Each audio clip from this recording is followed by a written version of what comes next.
what is the relationship between nature and nurture? So in other words, how do our genetics interact with our cultural upbringing to shape us into the people who we are today?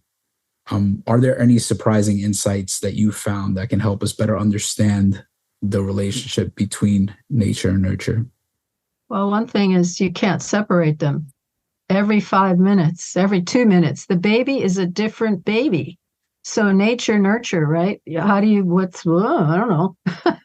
So that's why the evolved nest is providing the buffer of support, no matter what those genes are that child has. You're going to support them and make them or help them feel always connected, never disconnected from support. You never leave them alone. You never leave them to cry. You don't sleep train them. That cuts off connection. That cuts off a sense of being one with the world. Why are you doing that? That's torture for a baby, right? So, and that is then affecting gene expression, right? So gene expression is happening all the time. When we get up in the morning, different genes are turned on than when we go to bed. When we learn a new skill, different genes are being expressed. We can do lots of things throughout life that express genes differently and grow our capacities.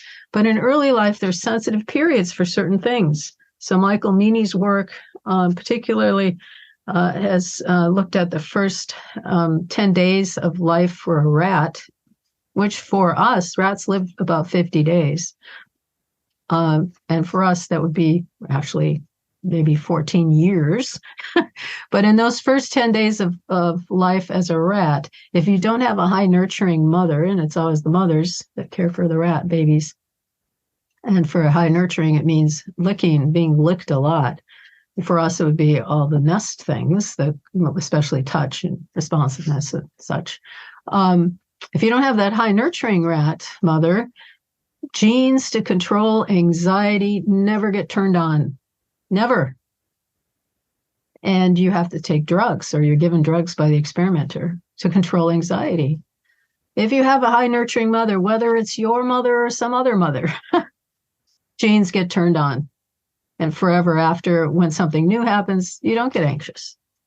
But if you don't have that nurturing, and those anxiety genes are turned on every time something new happens.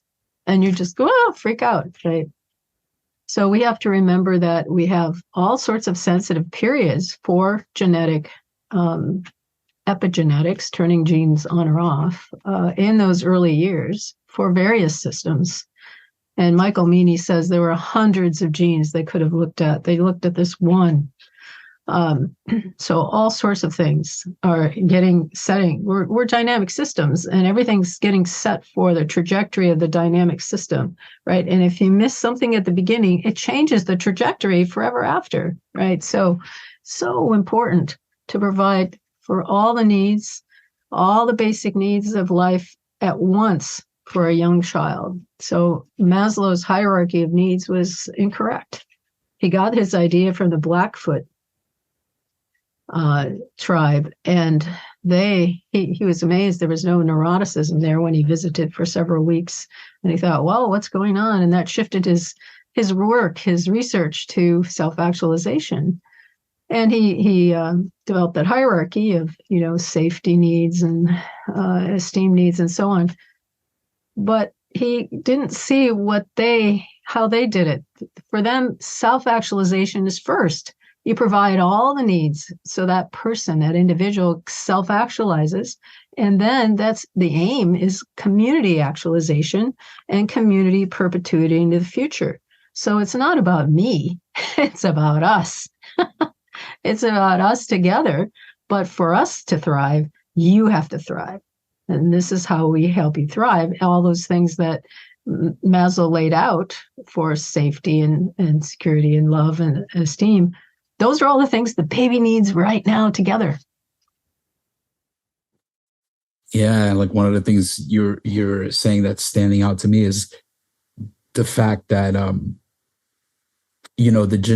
the way the genes express themselves is very much dependent on the nurture, and it's more sensitive in the early environment. So you can affect that more, and then later things kind of become more solid in a way.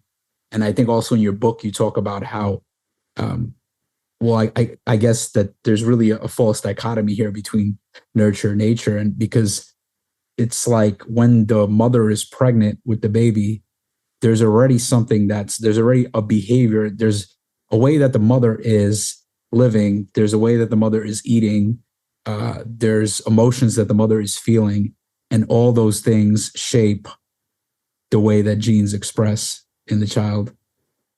That's right. So if the mom is stressed a lot in pregnancy, she's going to have a more irritable baby, which means the baby will be harder to take care of, which means she has to be more sensitive even. And there are various systems that get set to be more stress reactive, for example, under those conditions.